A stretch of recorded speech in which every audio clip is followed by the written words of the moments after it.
À l'ordre, s'il vous plaît, la Commission de la Santé et des Services sociaux reprend ses travaux. Je demande à toutes les personnes dans la salle de bien vouloir éteindre la sonnerie de leur appareil électronique. Nous poursuivons les consultations particulières et auditions publiques sur le projet de loi numéro 15, loi visant à rendre le système de santé et de services sociaux plus efficace. Cet après-midi, nous entendrons les témoins suivants: la Fédération des médecins omnipraticiens du Québec, la Fédération des médecins spécialistes du Québec, la Confédération des syndicats nationaux, conjointement avec la Fédération de la santé et des services sociaux, CSN, la Fédération des travailleurs et travailleuses du Québec et l'Alliance du personnel professionnel et technique de la santé et des services sociaux. Je vais maintenant souhaiter la bienvenue à la Fédération, aux représentants de la Fédération des médecins omnipraticiens du Québec. Alors, vous savez que vous avez 10 minutes pour faire votre exposé. Par la suite, nous aurons nos échanges et je vous cède, excusez-moi, immédiatement la parole. Alors, bonjour à tous. Je suis accompagné du Dr Sylvain Dion, à ma gauche, premier vice-président de la Fédération, et de Maître Pierre Belzile, qui est directeur des services juridiques. Alors, Monsieur le Président, Monsieur le Ministre, Mesdames, Messieurs les députés, nous remercions les membres de la Commission parlementaire de nous donner l'occasion de livrer nos commentaires à l'égard du projet de loi 15. D'entrée de jeu, nous désirons dire que notre réseau de santé a effectivement besoin d'être plus efficace. Nous tenons également à mentionner que les médecins de famille ne sont pas réfractaires au changement, bien au contraire, ils font et veulent faire partie de la solution. Cependant, les médecins de famille sont à la fois déçus et choqués du contenu du PL15 les concernant et de l'approche gouvernementale. Ils ont l'impression que le PL15 a été écrit par des fonctionnaires qui souhaitaient obtenir davantage de contrôle et de pouvoir sur la profession médicale. De plus, nous nous expliquons mal la discordance entre le discours public du ministre, qui parle de collaboration, de décentralisation, de dépolitisation, et le libellé actuel du projet de loi. La collaboration. Les médecins de famille donnent le meilleur d'eux-mêmes pour offrir aux Québécois une gamme complète de services médicaux dans plusieurs secteurs d'activité. On doit cependant rappeler que le manque de planification dans l'appareil étatique, associé à un important déficit d'attractivité de la médecine familiale, nous a mené aujourd'hui à une pénurie de plus de 1100 médecins de famille. Également, il ne faudrait pas oublier que malgré tout, et malgré cela, les médecins de famille ont répondu présents durant la pandémie pour accroître l'accès au réseau en période post-pandémique et lors de la crise des urgences à l'automne dernier. De plus, la FMOQ tente constamment d'innover et l'entente sur l'accès aux soins de première ligne en est un bel exemple. Plus de 625 000 patients inscrits collectivement et on en est très fiers. Introduction des gaps et une meilleure orientation des patients vers le bon professionnel au bon moment. Davantage de travail collaboratif et d'interdisciplinarité.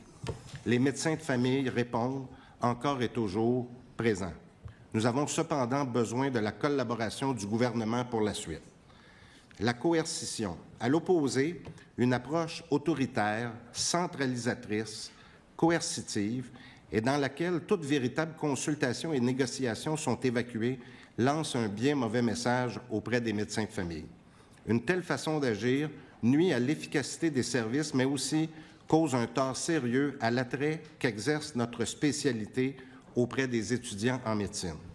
Je rappelle que depuis 2013, ce sont 536 postes de résidence en médecine familiale qui n'ont pas été comblés. Seulement cette année, 67 postes non comblés. En spécialité, dans les autres spécialités, aucun poste n'a été non comblé. Le réseau de la santé québécois n'est pas mal en point en raison d'un manque de contrôle et de coercition. Il est malade par manque de planification, d'organisation, de valorisation et de collaboration. Une approche négative, telle que proposée dans le PL15, risque d'aggraver la pénurie de médecins de famille et de provoquer des départs prématurés à la retraite. La centralisation. En 2014, à l'occasion de la présentation du projet de loi 10 sur l'abolition des agences de la santé et la création des CIS et des CIUS, nous avions dit au gouvernement que l'exercice de centralisation qu'il proposait était une erreur. L'histoire nous a donné raison. Malheureusement, le projet de loi 15, par la concentration des pouvoirs dans les mains d'un seul fonctionnaire, un directeur médical et par la dénaturation des CMDP risque d'amener à son tour des dérives importantes et des dommages collatéraux irréversibles. La lecture combinée des articles 379 et 380 nous amène à conclure que le PL15, à l'égard des médecins de famille, n'est rien d'autre qu'un dérivé du malheureux projet de loi 20 qu'un précédent gouvernement avait fait adopter en 2015. Un exemple. Si le PL15 est adopté tel quel, tous les médecins de famille seront dorénavant obligés d'être membres des nouveaux départements territoriaux de médecine familiale, les fameux DTMF. Le non-respect de cette obligation sera frappé par une peine sévère et sans appel, interdiction de facturer le régime public d'assurance maladie. Les personnes qui conseillent le ministre savent-elles que 3 000 médecins de famille ont une pratique exclusive dans les cliniques médicales de première ligne hors établissement? Savent-elles seulement que ces médecins traitent des milliers de Québécois à tous les jours? Nous aurions pu les informer, mais nous n'avons tout simplement pas été consultés. Actuellement, 25 %, un quart des médecins de famille ont plus de 60 ans. Ces médecins exercent majoritairement en cabinet. Que pensez-vous qu'il se produira? Si le projet de loi vise à rendre plus efficace l'accès aux services médicaux de première ligne, les moyens retenus, la coercition et la centralisation sont les pires que le gouvernement pouvait choisir. La grande perdante de l'opération sera la population elle-même. En lieu et place du CMDP, où siègent nos collègues, le projet de loi confie au PDG et à son directeur médical, un fonctionnaire, la responsabilité de s'occuper de la procédure de nomination. Le CMDP n'est donc plus concerné par la nomination, le renouvellement des privilèges et les obligations qui doivent se rattacher à ces derniers. Cela va à l'encontre de son rôle de vigie sur la qualité de la pratique en établissement. Cette nouvelle approche soulève des questions légitimes à l'égard de la transparence requise dans la façon de procéder. Loin de décentraliser les choses, le PL15 à ce niveau les concentre davantage. Cela nous éloigne de la nécessaire participation des médecins à l'organisation des soins, l'essentiel, cogestion, et le Collège des médecins en parlait justement ce matin. L'engagement des médecins. En vertu de la L4S actuelle, les DRMG sont fondés sur une structure élective. Les médecins du territoire contribuent, grâce au droit de vote dont ils disposent, à la composition du comité de direction du département. La présence des DRMG n'a eu, au fil des ans, que des effets bénéfiques sur l'accès aux services médicaux. L'approche professionnelle est leur marque de commerce. Ils ont démontré leur grande capacité d'engagement, de ralliement et d'organisation. On a vu les DRMG au front tout au long de la pandémie et être des acteurs clés dans l'actualisation de l'entente sur l'accessibilité. Alors que les DRMG comptent parmi les organes les plus fonctionnels et performants du réseau, le gouvernement, par la voie du PL15, voudrait maintenant les affaiblir pour mieux les contrôler. En effet, l'article 374 prévoit que le chef des nouveaux DTMF, départements territoriaux de médecine familiale, seront nommés par les PDG des établissements. En nommant de simples exécutants, certains semblent croire qu'ils rendront le réseau plus efficace. Mettre à mal cette structure régionale élective, crédible et neutre, et légitime, qui a la confiance des médecins sur le terrain, et la remplacer par des directions territoriales désignées est l'opposé d'une dépolitisation et d'une volonté de collaboration. Le ministre mesure mal à quel point ce changement dans la gouvernance des départements régionaux est déjà mal reçu et causera des torts majeurs au réseau. Nous invitons fortement le gouvernement à revoir sa position à cet égard. En conclusion, après les efforts pendant et après la pandémie, les médecins de famille sont déçus et choqués du contenu les concernant du projet de loi 15 et de l'approche gouvernementale. Cette volonté bureaucratique injustifiée de contrôler les cliniques médicales, de concentrer les pouvoirs et d'exclure les médecins des organes décisionnels afin d'accroître l'efficacité va dans la mauvaise direction. De plus, un projet de loi mammouth de 1180 articles, sans aucune consultation préalable des fédérations médicales et des partenaires médicaux, nous laisse tout simplement pantois. Je le répète, les médecins de famille font partie de la solution et ne sont pas réfractaires au changement, bien au contraire, mais ils croient au changement dans la collaboration. Nous sommes disposés à expliquer davantage les raisons qui motivent nos inquiétudes si les membres de la Commission le souhaitent. Je vous remercie de votre attention et il nous fera plaisir de répondre à vos questions. Merci. Merci beaucoup, Dr. Amiotte, pour votre présentation. Alors, Monsieur le ministre, sûrement quelques questions. Oui, sûrement, Monsieur le Président. Alors, Dr. Amiotte, puis à vos deux collègues, merci beaucoup d'être là aujourd'hui. Je vous dirais que ma réaction initiale, c'est comme si je vivais un peu le jour de la marmotte.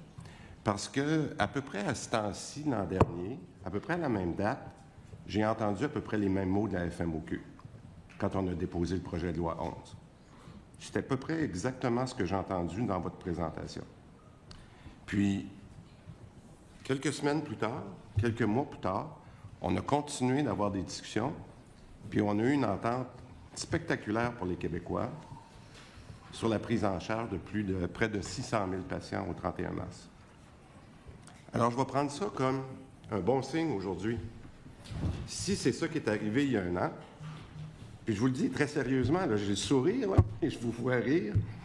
Si c'est comme ça que ça a commencé l'année passée, puis que ça a fini comme ça a fini, bien, merci pour vos bons commentaires aujourd'hui. C'est exactement ce que je vous dis. Des fois, j'ai l'impression que ça a peut-être été écrit plus par les avocats que par vous, parce que moi, je ne sens pas ça dans nos discussions tous les jours. Je vous dis ça comme ça. Ceci étant dit, quand vous dites que le statu quo n'est pas acceptable, ce qui est vraiment ce que les Québécois pensent, on s'entend là? On s'entend. On a un réseau de santé qui ne peut pas continuer comme ça. Puis vous me dites que les médecins de la famille font partie de la solution. On est-tu d'accord, vous et moi, là-dessus? Là? Je pense qu'on l'a montré que la prise en charge pouvait faire une grande différence, notamment. Et je vous le dis, je tiens à remercier ce qui s'est fait dans les dernières années, parce qu'on n'en serait pas là aujourd'hui. On aurait déjà un problème encore plus grave. Mais moi, ce que j'aimerais, là, aujourd'hui, si vous pouvez faire partie de la solution, puis je le sais, donnez-moi des exemples de solutions que vous pouvez amener.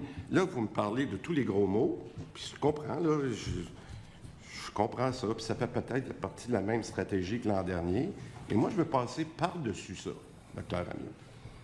Puis donnez-moi des exemples où vous pouvez faire partie de la solution qui ne sont pas dans le projet de loi. Bien, si vous permettez, Monsieur le Président, l'exemple de l'entente sur l'accessibilité, on s'était fixé un objectif de 500 000. On a dépassé cet objectif-là. On est à 625 000. Un, il ne faut pas arrêter là. Deux, on ne peut plus faire les mêmes choses de la même façon et espérer un résultat différent. On s'est attardé aux patients qui n'avaient pas de médecin de famille, qui étaient au GAMEF. C'était l'entente sur l'accessibilité spécifiquement pour ces patients-là. Maintenant, il y a tous les patients qui ont un médecin de famille. Comment on peut optimiser la consultation chez ces patients-là? Et la solution ne repose pas uniquement sur les épaules des médecins de famille. Elle repose sur d'autres professionnels. On l'a démontré et on veut élargir cette façon de faire-là à nos patients inscrits individuellement également. Parce que je n'ai pas beaucoup de temps, je dirais même que grâce à vous, grâce au docteur Godreau du Collège des médecins, à ce temps-ci, l'an dernier, vous nous avez dit exactement les mêmes phrases. Ça ne peut pas être juste les médecins qui font partie de la solution. Ça doit être une prise en charge par plusieurs professionnels. Qu'est-ce qu'on a fait? On a bonifié le projet de loi. Vous vous en souvenez? À ce temps-ci, là, ça ne fait pas 12 ans de ça, là. Ça fait 1 an. Et là, vous me dites, ça devrait être d'autres professionnels de la santé. Donnez-moi des exemples. Est-ce qu'on doit aller plus loin avec d'autres professionnels? On doit aller plus loin concernant les patients inscrits individuellement. Cette notion de triage-là qui est effectuée actuellement par le GAP pour... Une autre bonne mesure qu'on a travaillé ensemble dans la dernière année. On est d'accord? Tout à fait. Puis vous semblez beaucoup insister là-dessus. Monsieur le Président, le ministre semble beaucoup insister là-dessus. Mais effectivement, je vous le répète, on fait partie de la solution, on va continuer à faire partie de la solution. Mais donnez-moi d'autres exemples où vous pouvez faire partie de la solution. Bien, concernant la clientèle inscrite, et on est actuellement... Ça veut dire quoi? En train de réfléchir, on est actuellement en train de réfléchir avec M. Jean-Louis Denis de l'Université de Montréal et ses équipes pour évaluer qu'est-ce qui se fait de bien dans d'autres juridictions au Canada et dans le monde. Moi, je vais vous faire une suggestion, là. Parce que quand on a déposé le projet de loi 11, on a dit qu'il y a des règlements qui vont venir, puis tout ça. Vous parlez même du projet de loi 11 dans votre... Dites-moi comment on va faire pour s'entendre pour que le 36 heures, c'est-à-dire qu'on a déjà discuté ça dans l'entente, là, comment on va faire pour que les Québécois qui ont un médecin de famille, puis ne sont pas capables de le voir, moi, je ne trouve pas ça normal, qu'un Québécois qui dit « Moi, je suis chanceux, j'ai un médecin de famille », il prend le téléphone, des fois, il n'y a pas de réponse à la GMF. Des fois, on lui dit « Excusez, on n'a pas le temps, le médecin est trop occupé ». Comment on va faire ça pour régler 36 heures? Moi, c'est des exemples concrets comme ça que je vous demande. Les Québécois qui nous écoutent aujourd'hui, là, c'est pas ça, c'est pas le système de santé qu'ils veulent avoir qu'on a. Alors, donnez-moi un exemple, comment on va faire pour aller chercher le 36 heures? Dans l'entente sur l'accessibilité, il y a déjà une mesure qui couvre cet aspect-là. Est-ce qu'on la mesure en ce moment? Est-ce qu'on la mesure? Bien, c'est ça. Il faut commencer par la mesurer. Puis on est d'accord, là. Est-ce que c'est l'exception auquel on fait référence? Il y a quand même beaucoup de patients qui ont accès à leur médecin. Puis l'autre élément... Mais docteur Amiot, je veux juste faire le lien avec ce que vous avez dit tout à l'heure. Juste pour que les gens comprennent, quand vous prenez les gros mots « coercition », est-ce que de demander aux Québécois de comprendre que ça va venir, qu'on va pouvoir être capable de leur répondre quand il y a un cas urgent en dedans de 36 heures, c'est-tu de la coercition qu'on demande, non. ça? Monsieur le Président, ça, c'est pas de la coercition. Mais ce qu'on voit dans le projet de loi, ce qui est écrit, ça, c'est vraiment de la coercition. Donnez-moi un exemple de ce qui est de la coercition, docteur Amiot. Dans le projet de loi? Oui. Mais là, vous ne voulez pas donner d'autres exemples. Donnez-moi un exemple de ce que c'est. L'obligation de tous les médecins en cabinet de devoir demander des privilèges en établissement. Ça, c'est de l'hospitalocentrisme. On exige de tous les médecins en cabinet de demander des privilèges en établissement et on concentre ce pouvoir-là dans les mains du directeur médical. Oui, mais quand vous dites en établissement, pour que les gens comprennent, là, expliquez-moi qu'est-ce que vous voulez dire quand... Parce que c'est très technique ce que vous expliquez, là. Allez-y plus loin, mais juste qu'on comprenne bien ce que vous voulez dire. À l'heure actuelle, les médecins n'ont pas l'obligation d'obtenir de privilèges en établissement à l'hôpital pour pouvoir pratiquer en première ligne. Il y a quand même 3000 médecins qui offrent des services aux patients de façon ambulatoire dans leur cabinet, dans leur GMF. Maintenant, puis je vous disais, 25 des médecins ont plus de 60 ans. Maintenant, on va exiger de ces médecins-là de demander des privilèges au directeur médical pour pouvoir continuer à pratiquer, pour pouvoir. Ça, c'est inutile. On a déjà les AMP à l'heure actuelle, puis c'est une méthode qui fonctionne très bien. Ce qui est proposé actuellement dans le projet de loi, ça va bien au-delà des AMP. OK. Alors, donc, là, je vous écoute, puis vous me dites, ça, c'est pratique. Qu'est-ce qu'on devrait enlever dans le projet de loi sur cet aspect-là qui vous dérange tant que ça? On devrait enlever toute la notion des privilèges aux directeurs médicaux et retourner ça au CMDP comme c'était avant. Oh. Qu'est-ce qui arrive? Parce que j'en ai parlé beaucoup avec le Dr Gaudreault, que vous connaissez bien, là. Quand on s'entend avec les médecins, que ce soit sur peu importe la question, on a parlé beaucoup de co-gestion ce matin, mais qu'est-ce qui fait quand on ne s'entend pas? Je ne dis pas qu'on ne s'entend pas, habituellement on s'entend très bien avec les médecins, mais est-ce que vous êtes d'accord avec le rôle du directeur médical quand on ne s'entend pas? Ça prend quelqu'un qui doit être imputable, ça doit être quelqu'un qui est responsable. Qu'est-ce qu'on ferait dans ce cas-là? C'est intéressant. L'un n'empêche pas l'autre. Quand le directeur général va nommer le chef du département territorial, il va avoir un lien d'autorité avec le directeur médical. Ce qu'on dit, là, continuez de le faire élire. Et si on ne s'entend pas... Juste les gens comprennent, parce que là, on est dans le inside baseball, là. Quand vous dites en ce moment, c'est parce qu'il est élu par le Collège des médecins. Il est élu par les pairs, par les médecins.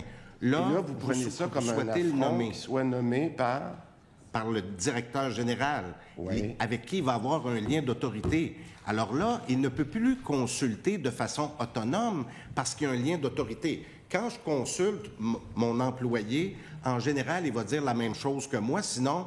Vous savez ce qui va arriver. S'il me contredit, toujours un risque d'être Mais le remplacé. fait qu'il est nommé par ses pairs, est-ce que ça le rend plus indépendant des pairs? Tout à fait. Oh, tout à fait. Allez, vous venez de me dire, quand il est nommé par quelqu'un... Il n'est pas nommé, il est élu. Oui, il est élu par ses pairs et ça lui donne toute la légitimité de demander à ses pairs, après, cette offre populationnelle-là qui est essentielle. Bon. Et quand on dit dans la cogestion, là, qu'est-ce qui arrive? Bien, rien n'empêche quand même le directeur médical de prendre la décision, mais de le nommer, ça lui donne, ça le hiérarchise par rapport au directeur médical, puis ça l'enlève toute la légitimité et l'indépendance qu'il a face aux médecins du territoire. Et c'est sur ce leadership-là et cette indépendance-là qu'on a réussi des avancées importantes. Bien, écoutez, moi, ce que je pense, puis c'est pour ça que je prends un exemple très concret, ce que vous me dites, vous n'êtes pas en désaccord avec l'engagement envers la population. Non. OK. Déjà. D'ailleurs, quand on a convenu d'une entente, c'était justement pour améliorer le service à la population. Puis j'ai dit, Monsieur le Président, au ministre, qu'on continuerait de discuter avec lui pour améliorer. Mais la façon de faire du projet de loi 15, elle est contre-productive, au même titre que le projet de loi 11. On a l'impression du jour de la marmotte. Je suis d'accord aussi avec le ministre. Il me semble qu'on rejoue dans le même film. Ça ne nous empêchera pas de continuer à travailler, mais les façons de faire sont un peu préoccupantes. On nous met une épée de Damoclès sur la tête, puis après ça, on dit, bon, c'est une façon de faire qui n'est pas très appréciée, puis qui nous met des bâtons dans les roues, qui démotive les médecins sur le terrain. C'est là peut-être que j'aimerais prendre juste quelques minutes, là, parce que j'aimerais ça qu'on continue. Bien, ça fait quand même 3 ans qu'on se parle, vous et moi, là, puis je trouve ça des fois un petit peu drôle quand vous dites qu'on n'a pas été consulté. Là. On se parle au moins 3 ou 2 semaines, si c'est pas plus des fois. Là. Fait que je trouve ça un petit peu étrange que vous dites qu'on ne s'est pas consulté, mais ça, c'est votre opinion. Moi, j'aimerais ça qu'on convienne de certaines choses. Êtes-vous d'accord que ça doit changer? Êtes-vous d'accord qu'on doit changer? On l'a déjà énoncé dès le début d'entrée de jeu. Puis on a énoncé qu'on continuerait de faire partie de la solution. OK. Vous êtes d'accord que les Québécois n'ont pas assez d'accès? On est d'accord que les Québécois n'ont pas assez d'accès. Il ne faut pas faire reposer sur les épaules des médecins de famille ce déficit d'accès-là. Alors, moi, quand j'entends que le premier argument, je vous ai demandé qu'est-ce qu'on devrait améliorer, vous dites, vous avez passé beaucoup de temps à m'expliquer que c'est qui devrait nommer le directeur médical. Qu'est-ce que ça change pour le patient, ça, Dr. Amio? Ça change l'engagement des médecins sur le terrain. Ça change ce leadership-là super important des DRMG. Est-ce que je peux... Ah bien, avec plaisir. Juste ajouter, Monsieur le ministre, on a inscrit collectivement 625 000 patients depuis le 1er juin 2022. Ça s'est fait avec la collaboration des médecins et des DRMG. Je ne rentrerai pas dans le détail de ce que le Dr Amio a dit, là, cette entité autonome, légitimée auprès de ses pairs. Donc, c'est ça qu'on a fait. À contrario, ce que le projet de loi prévoit, si on ne s'était pas entendu, on leur aurait passé ça dans la gorge. Pensez-vous que les docteurs auraient accepté de se faire forcer? C'est un petit peu comme le TSO, ça. Hein? Sur une unité de soins, si on n'est pas capable de convenir l'équipe de soins pour faire du temps supplémentaire volontaire, on y va avec du TSO. C'est un petit peu ça. Ce que moi je dis par rapport à la cogestion puis la collaboration, c'est qu'on a une obligation mutuelle, et les gestionnaires et les médecins, de trouver le terrain d'entente. C'est ce qu'on a fait avec les patients qui n'avaient pas de médecin de famille, et c'est ce qu'on va continuer de faire avec les patients qui ont un médecin de famille. OK, mais regardez, là, ce que je vous dis, puis je vais être très clair, on l'a réussi, ça, la prise en charge. On a réussi ensemble. Il y a eu toutes sortes d'ententes qui ont permis de vous intéresser, puis les médecins à le faire. On ne rentrera pas dans la question de la rémunération. Tout ça, là, il y a eu d'autres choses qui ont fait que ça a bien fonctionné. Moi, ce que je vous demande, c'est, y en a-tu d'autres mesures qui vont faire? Je vous ai parlé du 36 heures, puis j'ai rien entendu, là. Comment on va faire pour qu'il y ait 600 000 Québécois qui ont un médecin de famille? La plupart ne sont pas capables de les voir dans des délais raisonnables. Qu'est-ce qu'on va faire dans les prochains mois, à part nommer le directeur médical? Qu'est-ce qu'on va faire avec ça? Oui, bien, moi, on a une solution. Malheureusement, elle appartient au gouvernement, aux fonctionnaires. Actuellement, là, les GMF, on signe un contrat avec les 6. Puis dans le contrat, les GMF, ils s'engagent à donner des services, des heures d'ouverture. La majorité sont ouverts la fin de semaine, le samedi. Et les 6 ne remplissent pas leur partie du contrat, ne fournissent pas les ressources aux GMF.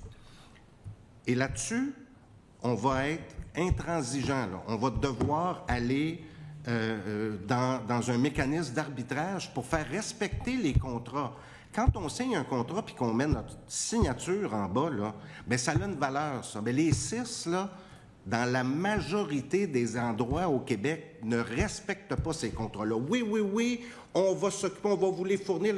Prenez-les en charge, les patients, là, puis on va vous les fournir, les ressources. Ils sont où, les ressources? Ils sont pas là. Mais comment vous avez fait, docteur? Puis, docteur Ammiot, j'ai tellement de respect pour vous parce qu'on a réussi à s'entendre que je suis certain qu'on va s'entendre encore. Mais dites-moi, là, quand vous dites, là, vous mettez la faute sur les 6, là, vous avez quand même réussi à en prendre 600 000? Avec la promesse qu'on aurait des ressources qui suivraient. Et ces ressources-là, elles ne sont pas au rendez-vous. Est-ce que, par exemple, on est conscient qu'il y a eu des efforts puis qu'il manque de personnel dans le réseau? Parce que ça, j'entends ça de vous, j'entends ça des spécialistes. Le grand problème, c'est le manque de ressources. Ouais. Je pense que tous les Québécois qui nous entendent aujourd'hui sont d'accord avec ça. Je comprends. OK? Donc, vous êtes d'accord qu'il nous manque de ressources? Oui, mais dans ce cas-là, ne nous promettez pas et ne signez pas en bas d'un contrat que vous allez nous fournir des ressources. Dites-nous, arrangez-vous toute seule, faites-le toute seule, cette prise en charge-là. Oui, mais il y a eu C'est quand un même, contrat. Mais docteur Ammiot, je ne veux pas rentrer dans le détail de l'entente, mais il y a eu d'autres choses qui ont été mises dans l'entente. Il y a eu des aménagements que vous pouviez aller chercher dans la rémunération des médecins, des arrangements. Il n'y a pas juste eu des côtés négatifs à ça. Il y a eu des côtés positifs pour les médecins. Non. S'il y a eu tant de prise en charge, c'est parce que les médecins ont eu plus d'argent aussi, là. Bien, il faut quand même que les 6 puissent respecter leur partie du D'accord avec vous. Ça doit marcher des deux bords. Exactement. Parfait. Là-dessus, on va bien s'entendre. Il faut que ça fonctionne des deux côtés. On va continuer de bien s'entendre. Merci beaucoup. Un point de convergence. Monsieur le député de Pontiac, à vous. Merci, Monsieur le Président.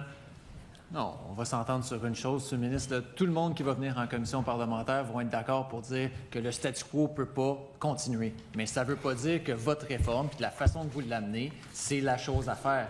Il y a quand même des différences majeures dans les points de vue que les différents intervenants vont avoir. Puis ça ne veut rien dire par rapport. Ça ne veut pas dire que c'est un appui au statu quo. Le système ne fonctionne pas pour tous les patients au Québec. Docteur Ammiot, Docteur Dion, Maître Belzile, merci d'être là. Vous avez, là, je vous cite, là, autoritaire, centralisatrice, coercitive, mépris. Dites que vous n'avez pas été consulté. Le ministre dit on se parle régulièrement. Mais pour tous les enjeux d'organisation clinique, là, tous les changements dans le projet de loi, vous n'avez eu aucune consultation par rapport à ça. Non. Et on aurait avisé le ministre des risques associés à un projet de loi libellé comme ça. Mais parce que le problème qui vient avec ça, c'est que peu importe que ce soit les recommandations qui viennent de la FMOQ, qui viendront des autres groupes aujourd'hui, des sages-femmes qu'on a entendues ce matin, des infirmières auxiliaires, ça veut dire qu'il va falloir passer un paquet de temps en commission parlementaire pour proposer des amendements. Parce que personne n'a été consulté d'avance. Le ministre a commencé son projet de loi en disant « Ah, bien, tout le monde a été consulté, tout le monde, quand le jour de son dépôt. » C'est ça qu'il a dit. Mais là, chaque fois qu'il y a un intervenant ici aujourd'hui, ils nous disent « Nous, on n'a pas été consultés. » Disons que ça part bien mal. Là, je veux revenir à la gouvernance clinique. Là. Moi, au cours des dernières semaines, il y a un enjeu qui est ressorti beaucoup à travers les médias. Ici, à l'Assemblée nationale, on en a parlé à la période des questions avec le ministre. Il y a eu des manifestations à l'hôpital de la Chine. L'hôpital de la Chine, il y a eu beaucoup des professionnels de la santé qui sont sortis en disant « Un instant, là, ce que vous nous proposez, ça ne marche pas. » Puis dans ces professionnels-là qui sont sortis, il y avait des gens du CMDP qui sont sortis, il y avait des gens du DRMG qui sont sortis. Là, parce qu'ils sont élus par leur pairs, parce qu'ils veulent ils voulaient des changements positifs.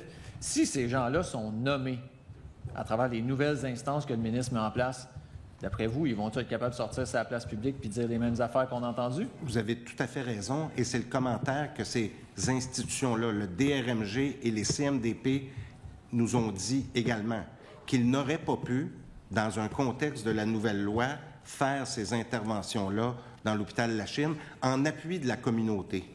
Bien, ça c'est particulièrement préoccupant parce qu'à la fin de la journée, là, le ministre, que ce soit lui-même, que ce soit les gens du CIUS local, ont pris les décisions qui devaient être prises pour le bien de la communauté, mais je ne suis pas sûr qu'on l'aurait fait si on n'avait pas entendu les voix fortes qu'on a entendues de la part du milieu, de la part des professionnels de la santé du milieu, puis j'ai inclus les médecins là-dedans, mais il y en avait beaucoup d'autres, là.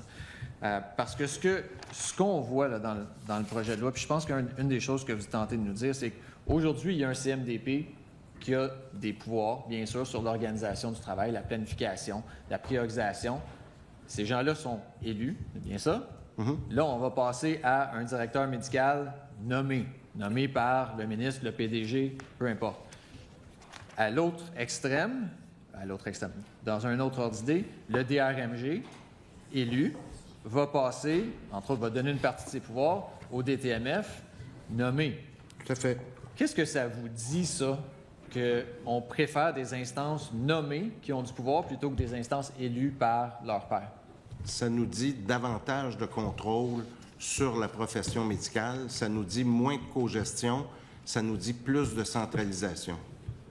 Si le DTMF avait été nommé par le CIUS, je ne suis pas certain qu'il aurait pris le bâton du pèlerin pour défendre les services de proximité comme l'a fait le chef de DRMG actuel. À l'hôpital de la Chine. Pour l'hôpital de la Chine. Ça en est un bel exemple, ça. Ça, moi, je trouve ça, comme parlementaire, là, je trouve ça particulièrement préoccupant parce que ce sont des contre-pouvoirs, ce sont des contrepoids à une action gouvernementale qui n'est pas toujours en lien avec ce que le milieu peut vouloir, ce que la communauté peut vouloir, ce que les professionnels de la santé peuvent vouloir également.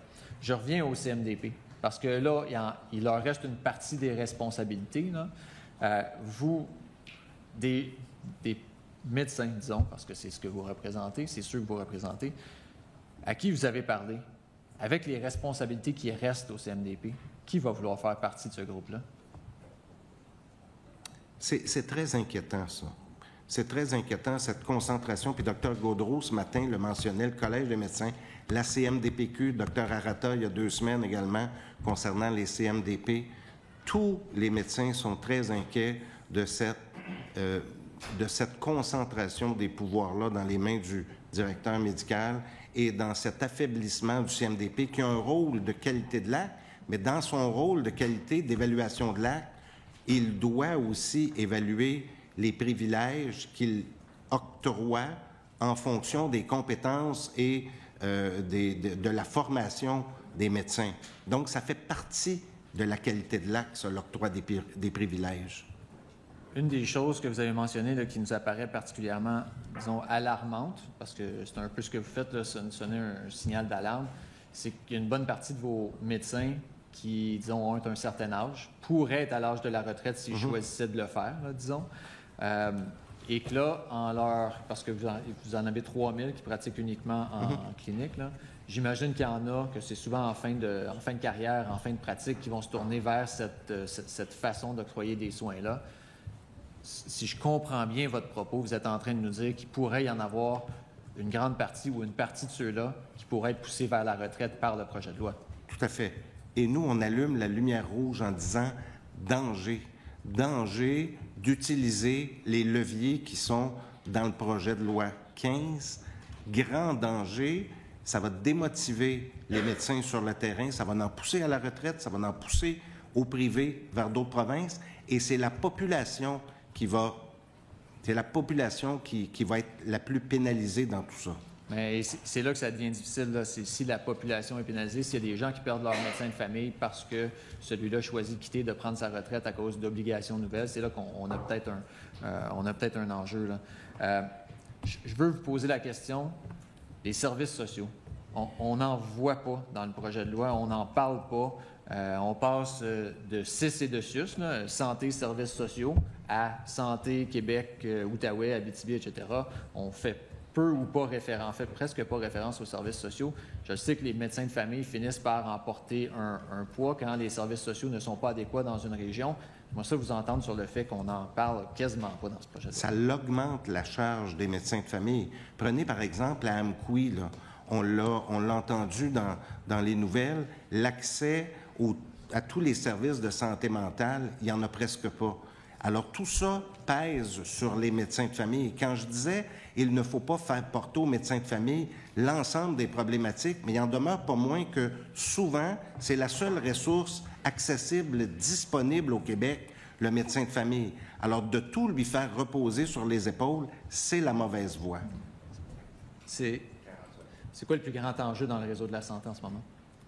la pénurie de main-d'œuvre et la collaboration. La collaboration. La pénurie de main-d'œuvre, là, on n'en parle pas dans le projet de loi. Le projet de loi ne vient pas régler ça. En fait, le projet de loi nous force à parler d'autre chose que la pénurie de main-d'œuvre, nous force à nous concentrer sur autre chose que la pénurie de main-d'œuvre, alors que c'est le plus grand enjeu.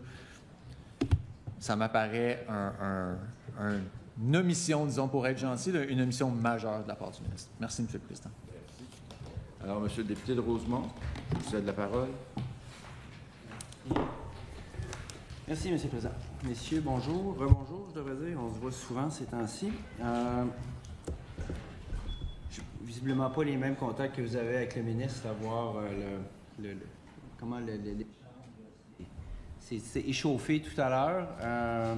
Mais au-delà de vos échanges, là, puis des fois, je m'ennuie de mon ancien job, puis je regarde mes anciens collègues là, qui ils ont tous de la bonne copie. Moi, ça me ferait une maudite bonne chronique, mais à part là, une autre chicane là, entre le gouvernement puis les omnis, puis tantôt, on va voir les spécialistes. Là. Peut-être que vous avez mis la table. Là. Ça change quoi pour le commun des mortels? Là? Vous dites, par exemple, là, on a pris 625 000 patients. Vous les avez pris, vous avez inscrit quelque part. Puis ils ne peuvent pas voir le médecin. Puis il y en a 600 000 qui ont un médecin de famille, qui ne peuvent pas voir leur médecin non plus. Je pose la question parce que tout à l'heure, le ministre dit que vous avez signé ça après le projet de loi 11. C'est vrai que vous l'aviez décrié sérieusement, le projet de loi 11. Oui. Probablement avec raison, d'ailleurs. Après ça, vous avez négocié ça. Vous avez inscrit 625 000 patients sur le GAMEF. Là. OK, soit. Mais il y en a combien là-dessus qui ont réellement un accès là, en 36 heures? Et ils ont tous un accès, ces patients-là, puis plus que ça, parce qu'ils passent maintenant par le GAP et ils sont orientés vers la meilleure ressource. Puis en passant, là, c'est 625 000 patients inscrits collectivement.